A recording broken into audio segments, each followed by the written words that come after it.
Assalamualaikum warahmatullahi wabarakatuh. Alhamdulillahirabbil alamin, wassalatu wassalamu ala asrofil anbiya wal mursalin sayyidina wa maulana Muhammadin wa ala alihi wa sahbihi ajma'in, amma ba'du. Teman-teman yang dimuliakan oleh Allah Subhanahu wa taala, kali ini kita akan membahas tentang fenomena yang sejak dari dulu sampai sekarang masih menjadi tren, yaitu penggunaan pipa rokok dengan bahan gading gajah. Terus bagaimana tinjauan fikih tentang penggunaan pipa rokok dengan bahan gading gajah? Oke, yang pertama kita lihat bahwa gading gajah ini adalah berasal dari sebuah hewan yang mati. Kalau dari sesuatu yang diambil dari hewan yang mati, ini adalah dianggap sebagai bangkai. Bangkai ini adalah dianggap sebagai sesuatu yang najis. Nah, ini yang pertama. Selanjutnya, apakah kemudian barang yang najis tersebut bisa menjadi suci? Nah, ada sesuatu yang tadinya najis ini bisa berubah menjadi suci.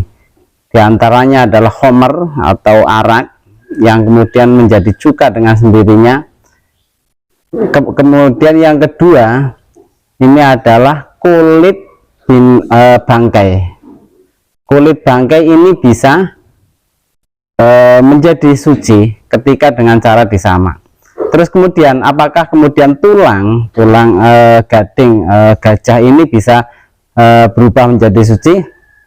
Nah, ini menurut fuqaha, menurut ahli-ahli fikih yang terdapat dari beberapa kitab fikih, ini menyebutkan bahwa hal yang tidak bisa disamak, hal yang tidak bisa disucikan dengan cara disamak, diantaranya adalah bulu dan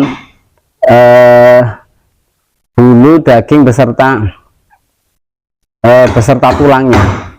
Jadi tulang-tulang yang berada dalam tulang-tulang yang berasal dari bangkai ini tidak bisa serta-merta kemudian menjadi suci walaupun dengan cara disamak. Nah, ini yang pertama. Kemudian yang menjadi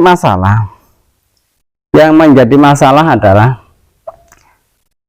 sesuatu yang dianggap suci, sesuatu yang dianggap najis, ini bisa menajiskan sesuatu yang lain ketika sesuatu tersebut adalah basah. Contoh, tapi misalnya sesuatu yang najis ini kering, maka kemudian ketika menempel pada sesuatu yang suci dan tidak ada asarnya, ini tidak serta-merta menajiskan sesuatu yang lain yang tadinya suci. Contoh, misalnya kotoran tersebut kering dan keras, kemudian kita sentuh dan anggota yang menyentuh kotoran tersebut dalam keadaan kering, kita buang, kita pindahkan, maka tidak menajiskan tangan kita karena sama-sama kering dan tidak ada asar dalam tangan kita. Nah, ini begitu juga ketika penggunaan pipa itu ketika kering, ketika pipa itu kering kemudian tangan kita kering, ini dalam menyentuhnya ini tidak serta-merta kemudian menajiskan tangan kita karena sama-sama kering. Berbeda ketika sesuatu lawannya ini basah. Nah, jadi membawa pipa rokok yang berasal dari gading gajah ini menyentuh dalam keadaan kering, tangan kita kering, ini enggak masalah. Artinya tangan kita tidak serta-merta kemudian menjadi najis atau mutanajis. Nah, berbeda ketika kemudian untuk digunakan untuk rokok. Ketika untuk rokok itu kayaknya tidak mungkin untuk tidak basah, dan pasti basah. Karena bibir kita kemudian kena ludah dan menempel pada ludah, ini menjadikan sesuatu itu basah dan menyentuh barang najis.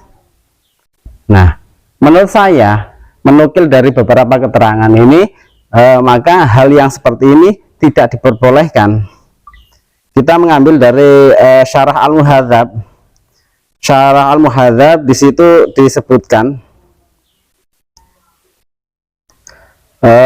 Syarah Al-Muhadzab juznya juz 1 Shahifah 243 sampai 243. Al-aj al-mutakhidh min amil fil, ya, artinya cabang atau subbahan, sesuatu yang diambil atau terbuang dari tulang gajah. Nah, sesuatu yang diambil dari tulang gajah itu najisun indana, menurut saya, menurut kami ini dianggap sebagai sesuatu yang najis. Nah, kemudian di sana diteruskan karena jasati ghairihi minal idhami, seperti halnya najisnya selain dari gading gajah tersebut bagian dari tulang-tulang, atau dengan bahasa lain, gading gajah ini dianggap najis menurut kami seperti halnya tulang-tulang lain yang berasal dari bangkai. La yajuzu isti'maluhu fi syai'i radbin, tidak diperbolehkan penggunaannya di dalam sesuatu yang basah. Fa inistu'mila fihi najasahu, apabila ya digunakan pada sesuatu yang basah tersebut, maka menajiskan sesuatu tersebut, ya. Jadi ketika tangan kita basah kemudian menyentuh pipa atau gading gajah tersebut, maka ini menjadikan tangan kita itu mutanajis, kena najis. Ola ashabuna, menurut sahabat-sahabat kami, wayukrohu isti'maluhu fil asya'i alya bisati limubasyaratin najasati, ya, menurut sahabat-sahabat kami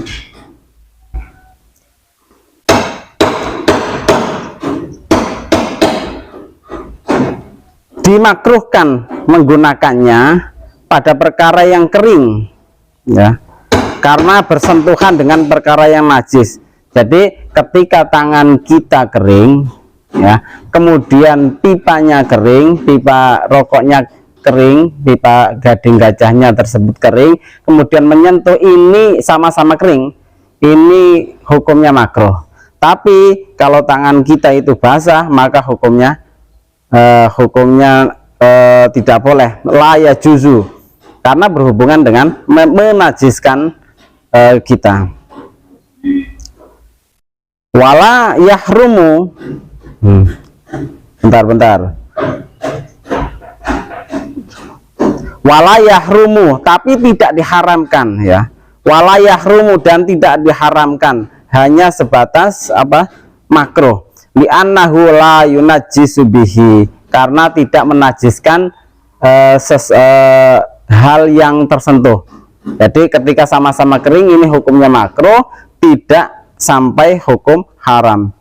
Walawit takhudha maston min admil fil fasta'maluhu fi ra'sihi aw lihyatihi fa in kanat rutubatan ahadin min ahadil janibaini tanajjasa sya'ruhu wa illa fala, ya.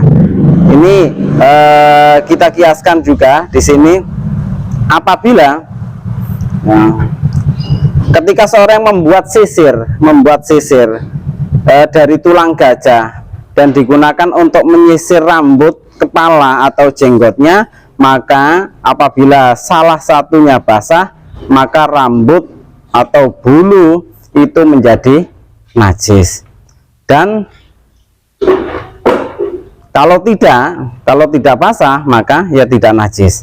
Nah, ini keterangan yang diambil dari Syarah Al-Muhadzab juz 1 Shahifah 242 sampai 243. Jadi kesimpulannya, penggunaan ini menurut kitab ini kesimpulannya pendapat yang masyhur ya, pendapat yang masyhur dalam mazhab Syafi'i ini menyatakan bahwa sesungguhnya tulang gajah yang dibuat atau tulang gajah yang dibuat apapun, baik dibuat untuk sisir ataupun dibuat untuk pipa rokok, maka